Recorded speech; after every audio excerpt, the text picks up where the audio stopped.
देखो बच्चों, ये सारंगी की आवाज़ है। कितनी मधुर आवाज़ है। यानी सारंगी बजाने वाला कितना मीठा बजा रहा है।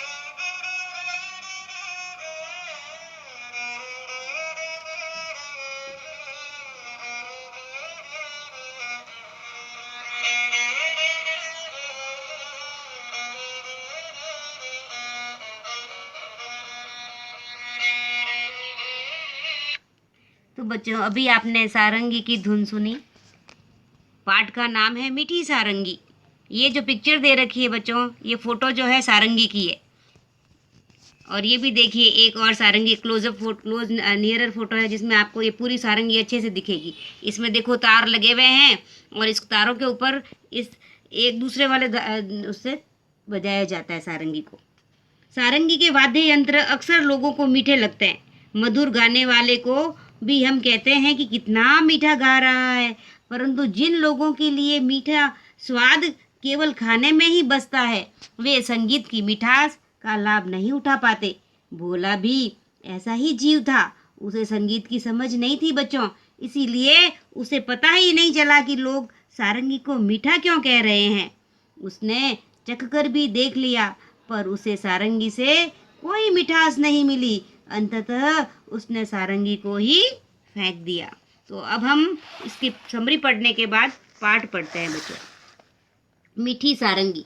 पाठ का नाम है मीठी सारंगी। और ये देखो बच्चों, सारंगी वाला है, ये सारंगी बजा रहा है, और आसपास में लोग बड़े ही आराम से इसकी धुन को सुन रहे हैं, जैसे कि आपने अभी मैंने सुनाई थी आपको इसकी धुन। एक गांव में एक सारंगी वाला आया। वह सारंगी बहुत अच्छी बजाता था। रात में जब उसने सारंगी बजाना शुरू किया, तब गांव के बहुत से लोग इकट्ठे हो गए। सारंगी की मीठी आवाज और सारंगी वाले के बजाने की कला से गांव के लोग दंग रह गए। सब लोग कहने लगे, कैसी मीठी सारंगी है। आहा, कितना आनंद आ रहा है। वहीं पास में बैठा हुआ भोला भी लोगों की ये बातें सुन रहा था। वह मन ही मन कहने लगा, इन लोगों को सारंगी बहुत मीठी लगी, लेकिन मेरा तो मुंह मीठा हुआ ही नहीं। ये सब झूठ बोल रहे हैं, झूठे हैं। थोड़ी देर बाद उसने सोचा कि शायद सारंगी वाले के पास बैठने से मुंह मीठा हो जाए। इसीलिए वह सारंगी वाले के पास जाकर बैठ गया। रात के 3-4 बजे जब सारंगी वाले ने गाना बजाना बंद कर दिया, तब लोगों ने सारंगी वाले से कहा, महाराज, आपकी सारंगी बहुत ही मीठी है। हमें बड़ा ही आनंद आया। 2-4 दिन यहीं ठहरिए। ये बातें सुनकर भोला मन ही मन झुंझलाया और सोचने लगा, ये लोग झूठ तो नहीं बोल सकते। सारंगी मीठी जरूर है, पर मुझे न जाने स्वाद क्यों नहीं आ रहा। तो बच्चों, सारंगी क्या है कि सारंगी एक बाजा है। इकट्ठे माने एकत्रित हुए सारे लोग, और आनंद यानी बहुत ही मजा आने लगा उनको। झुंझलाया यानी खीज हो गया, कंटाला आने लगता है, जैसे गुजराती में बोलते हैं हम, कंटाला आ जाता है, तो झुंझलाने लगा। चौपाल मने घरों के आगे बड़ा बना हुआ खुला स्थान, जहाँ पे देखो एक चबूतरा बना हुआ है, वहां बैठे हैं और आसपास में सब लोग बैठ जाते हैं। खोली मने आवरण, और सिरहाने मने सिर के पास, तकिए के पास। बेवकूफी यानी मूर्खता। तो 2-4 दिन यहीं ठहरिए, सारंगी वाले को बोला सभी ने। ये बातें सुनकर भोला मन ही मन झुंझलाया, यानी भोला को बहुत ही, उसको क्या हुआ, बहुत ही खीज आने लगी, गुस्सा आने लगा कि ये क्या, क्यों बोल रहे हैं इसको ऐसे, मेरे को तो मीठा लगा ही नहीं कुछ भी। सारंगी मीठी जरूर है, पर मुझे न जाने स्वाद क्यों नहीं आया। तब तक रात ज्यादा हो गई थी, इस कारण लोग घर नहीं गए, वहीं चौपाल पर सो गए। सारंगी वाले ने भी सारंगी पर खोली चढ़ाई और उसे अपने सिरहाने रख कर सो गया। खोली यानी उसके ऊपर कवर चढ़ा दिया, ठीक है बच्चों। सिरहाने माने सर के पास में रख के सो गया। पर भोला को चैन कहाँ था। भोला को बेचैनी हो रही थी कि ये क्यों है, सब लोग मीठा मीठा कह रहे हैं सारंगी को। जब लोग नींद में खर्राटे लेने लगे, तब उसने चुपके से उठकर वह सारंगी उठा ली और ऊपर का खोल उतार कर उसे जीभ से चाटा। कुछ स्वाद नहीं आया। अब उसने सारंगी को खूब हिलाया। उसने छेद को मुंह के पास लाकर मुंह में उड़ेला, पर सारंगी से एक भी मीठी बूंद नहीं निकली। वह लोगों की बेवकूफ़ी पर बहुत ही झुंझलाया। बेवकूफ़ी यानी लोगों को मूर्ख समझने लगा कि, और उसको गुस्सा मतलब खींच आने लग गई।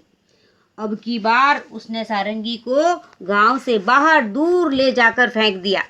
वह लोगों की बेवकूफ़ी पर हंसता हुआ अपनी जगह पर आकर चुपचाप सो गया। सवेरा होने पर जब सारंगी अपनी जगह पर नहीं मिली तो सब लोग और सारंगी वाला बड़े दुखी हुए कि सारंगी कहाँ चली गई।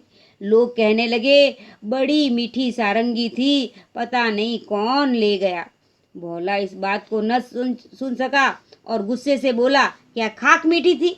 मैंने तो उसे अच्छी तरह से चाटा था, उसमें जरा सी भी मिठास नहीं थी। तुम सब लोग झूठे हो और बाबा जी की खुशामद करते हो। लोगों से पूछा, पर सारंगी है कहाँ? लोगों ने उससे पूछा कि सारंगी कहाँ रखी भोला तूने? तो उसने कहा, गांव के बाहर पड़ी है। लोगों ने भोला की बेवकूफ़ी पर सिर पीट लिया, क्योंकि भोले को ये पता नहीं कि चाटने से मीठी नहीं है, इसकी धुन, इसकी आवाज़ मीठी है। तो बच्चों, सारंगी की आवाज़ आपने सुनी, कितनी मधुर और मीठी आवाज़ थी। बजाने वाला भी कितना अच्छी धुन को बजा रहा था। तो अब हम प्रश्न उत्तर करेंगे। प्रश्न यहाँ दे रखे हैं, प्रश्न 1, प्रश्न 2, प्रश्न 3, ऐसे करके कुल मिला के 13 प्रश्न हैं। उनको हम 1 बाय 1 करेंगे। तो पहला प्रश्न है हमारा, सारंगी की मिठास। गांव वाले कहते थे, कैसी मीठी सारंगी है, इसका क्या मतलब है? सही बात पर सही का निशान लगाओ। तो इसमें पहला है बच्चों कि सारंगी चखने में मीठी थी, तो ये तो रॉन्ग है ना बच्चों। तो करेक्ट आंसर क्या होगा? सारंगी से निकलने वाली आवाज़ सुनने में अच्छी लगती थी। सारंगी के आसपास मधुमक्खियाँ भिनभिना रही थी, ये भी गलत है। तो सही आंसर कौन सा है बच्चों? जिसमें मैंने टिक लगा रखा है कि सारंगी से निकलने वाली आवाज़ सुनने में अच्छी लगती थी। अब प्रश्न नंबर 2। अब तुम समझ गए होंगे कि गांव वाले सारंगी को मीठा क्यों कहते थे। अब बताओ, कड़वी बात का क्या मतलब होता है? तो बच्चों, कड़वी बात का मतलब है अप्रिय बात जो सुनने में हमें अच्छी नहीं लगे।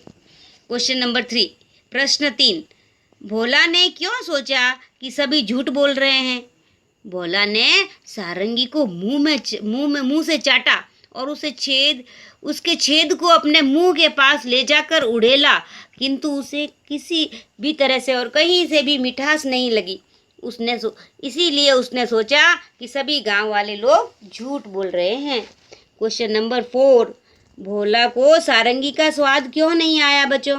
तो इसलिए क्योंकि भोला को सारंगी का ज्ञान नहीं था, क्योंकि उसको ये पता नहीं था कि इसकी स्वाद में मीठा कैसा हो। लकड़ी कभी मीठी होती है बच्चों? ये तो लकड़ी का कोई टेस्ट नहीं होता है, क्योंकि पर उसकी आवाज़ को उसको मीठा बताया लोगों ने। तो क्योंकि भोला को संगीत का ज्ञान नहीं था, इसीलिए उसे उसका स्वाद नहीं पता चल रहा था। उसे ऐसा लग रहा था जैसे किसी मीठी चीज़ को खाने से मुंह मीठा हो जाता है, उसी तरह से सारंगी को सुनकर मुंह मीठा हो जाना चाहिए।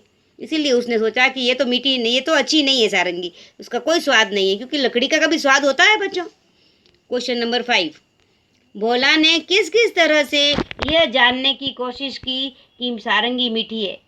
तो पहले भोला ने क्या किया, सबसे पहले उसका खोल उतारा। खोल यानी उसका कवर लगा रखा था, सब लोग सो गए तो उसने कवर को उतारा और उसको सारंगी को चाटना शुरू किया। फिर उसने छेद को मुंह के पास ले जाकर उड़ेला, परंतु उसके बावजूद भी उसे कुछ भी स्वाद नहीं मिला। क्वेश्चन नंबर 6, खोल यानी उसका कवर।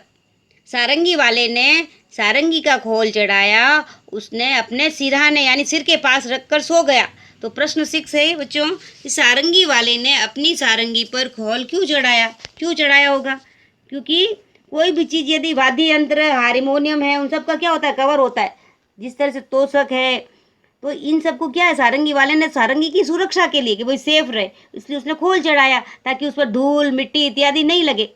क्वेश्चन नंबर 7, और किन किन चीज़ों पर खोल चढ़ाया जाता है? तो तोशक, तकिया, सोफा, हारमोनियम, गिटार, तानपुरा, चश्मा, इन सब चीज़ों पर कवर चढ़ाया जाता है या फिर खोल चढ़ाया जाता है। नेक्स्ट है गाओ बजाओ। प्रश्न 8, ऊपर दिए गए बाजों को लिखे। ऊपर संगीत के बाजों के नाम लिखे, जैसे सारंगी, ढोलक, इकतारा, तबला, बांसुरी, शहनाई, डफली, सितार, गिटार, हारमोनियम। इनमें से कुछ तार छेड़कर बजाए जाते हैं, कुछ हाथ से थाप दिए जाते हैं। इनमें से अलग अलग जगह पर नाम लिखिए। जैसे तार वाले कौन से तार से बजाते हैं, तो तार वाले शब्द हैं सारंगी, इकतारा, सितार, गिटार। थाप देकर बजाते हैं उसमें ढोलक, ढफली, तबला और ढोल। इसी तरह से अन्य में बांसुरी है, शहनाई और हारमोनियम। कुछ नाम बच गए हैं तो अन्य नीचे लिखो, और आपको जो कुछ याद है तो आप अपने हिसाब से लिख सकते हो। क्वेश्चन नंबर 9, ऊपर लिखे बाजों को जगह जगह पर बजाया जाता है। सोचकर लिखो इन जगहों पर क्या क्या बजाया जाता है। आपने देखा होगा जनरली रेलगाड़ी और बस में लोग आते हैं, पैसे मांगते हैं, उससे पहले इकतारा बजाते हैं, डफली बजाते हैं या बांसुरी बजाते हैं। घर पर किसी अवसर पर कोई ओकेजनली हम क्या करते हैं कि हम देखा हो शादी वादी में शहनाई और ढोलक बजते हैं। भजन कीर्तन करते हैं उस समय हारमोनियम और तबला बजाया जाता है। स्कूल में किसी अवसर पर सितार, गिटार या फिर क्या बजाई जाती है बच्चों, हारमोनियम या ढोलक, ये सब बजाए जाते हैं। अब आता है क्वेश्चन नंबर 10, चटकारे। इस कहानी में मिठास की बात है। तुम्हें कौन कौन सी मीठी चीज़ें अच्छी लगती है बच्चों? तो मुझे खीर, हलवा, रसगुल्ला, बर्फ़ी, गुलाब जामुन इत्यादि चीज़ें मीठी लगती है। क्वेश्चन नंबर 11, क्या खाने की चीज़ें सिर्फ मीठी ही होती है? मीठी के अलावा उनका क्या क्या स्वाद होता होगा? तो बच्चों नहीं, ज़रूरी नहीं है कि वो खाने की चीज़ें मीठी ही हो। तो खाने की चीज़ें सिर्फ मीठी ही नहीं होती, इसमें स्वाद होता है नमकीन, कसेला, तीखा या खट्टा भी हो सकता है। अब नीचे लिखी क्वेश्चन नंबर 12, अब नीचे लिखी खाने पीने की चीज़ों का स्वाद के हिसाब से लगाओ। आम, मिर्ची का अचार, जलजीरा, नींबू, शहद, चीनी, नमक, दूध, आंवला, करेला और अदरक। तो इनको मैंने देखो अलग अलग लिखा है, आम, शहद, चीनी, दूध, जलेबी, ये जो मीठी होती है बच्चों। कसेला देखो मीठी, खट्टा और खट्टी होती है ना चटनियाँ वगैरह, तो मिर्च का अचार, जलजीरा, नींबू, नमक और चटनी, इनके टेस्ट सिमिलर होते हैं। तो टेस्ट के हिसाब से मैंने अलग अलग नाम लिखे हैं, करेला, अदरक और आंवला। तुम इस तालिका में कुछ नाम अपने मन से भी जोड़ सकते हैं, यानी आपको जो अच्छा लगे तो आप और भी उसमें लिख सकते हो। क्वेश्चन नंबर 13, नीचे लिखे गए शब्दों को बोलकर देखो। ये आप अपने आप से बोलेंगे, प्रैक्टिस करेंगे। बांसुरी, बंसी, हंस, हंस। अब नीचे दिए गए शब्दों में चंद्र बिंदु या बिंदु लगाएं। चांद, चंदन, मंगलवार, मांगना, सुंदर, सांप, झांसी, झंझट, कंकड़, कांपना, अंधा, आंधी। Thank you dear students. आप घर पे प्रैक्टिस करिएगा और क्वेश्चन आंसर जो बुक में दे रखे हैं उनके सारे आंसर मैंने लिखे हैं, आप लोग ध्यान से पढ़िएगा। Thank you.